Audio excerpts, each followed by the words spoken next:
국민 여러분, 슬픈 현실이지만 정치인들은 거짓말을 잘합니다.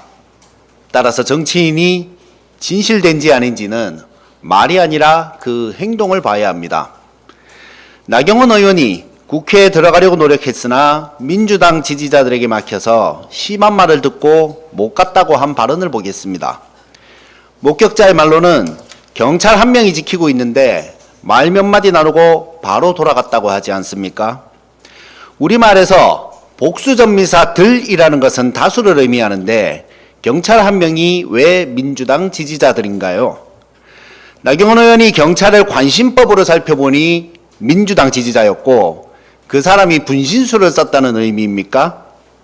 바울을 들고 당당하게 서 계시던 모습이 선한데 그 분신들이 내뱉은 심한 말 때문에 겁나서 돌아갔다는 말입니까?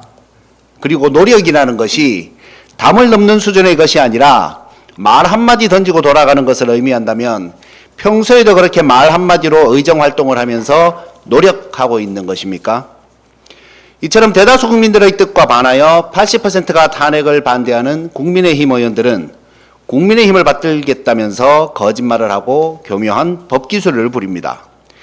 그런데 지금이 법기술 부릴 때입니까? 윤석열 정부를 탄생시키고 함께 3년간 거부권에 동조하고 김건희 방어에 온 힘을 쏟던 사람들이라면 국민들 앞에서 석고대죄라도 해야 되는 것 아닙니까? 어떻게 이렇게 뻔뻔할 수가 있습니까? 탄핵이 부결되면 발의하고 표결한 의원들을 직권남용으로 고발해야 한다는 권성동 원내대표의 발언은 계엄이 고도의 통치행위라는 윤석열의 입장에 동조하지 않고서야 나올 수 없는 말입니다. 그렇다면 이번에 민주진영이 집권하면 고도의 통치행위인 계엄을 절차를 지켜가며 발동해서 국민의힘 의원들을 잡아다 가두고 언론을 통제하고 통금을 실시하고 광화문에서 태극기 집회를 여는 국민들을 처단해도 법적으로 아무 문제가 없는 것입니까? 이 경우 권성동 원내대표는 지도부라서 사살자 명단에 포함될 가능성이 있겠습니다.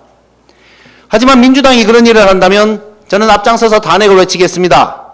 그것이 우리가 만들어온 민주주의이기 때문입니다. 그 정도의 옳고 그름도 구별하지 못하면 정치를 그만두는 게 맞지 않습니까?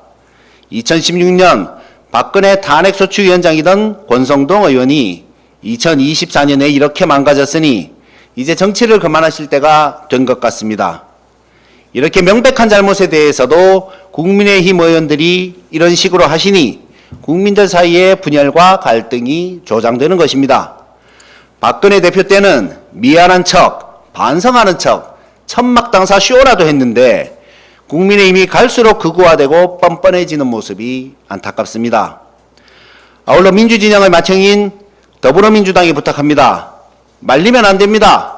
법꾸라지의 국정안정 프레임에 휘말리지 마십시오. 미치광이와 그의 내란을 옹호하는 이들이 국회에서 준동하고 있는 상황입니다. 내란자 처벌 없이는 국정안정이 있을 수 없습니다. 탄핵 없이 안정 없다는 구호를 내세워 국민을 믿고 빠르게 전진하기를 부탁합니다. 검찰개혁에 대한 것도 속도를 내주십시오. 법안은 이미 나와 있지 않습니까?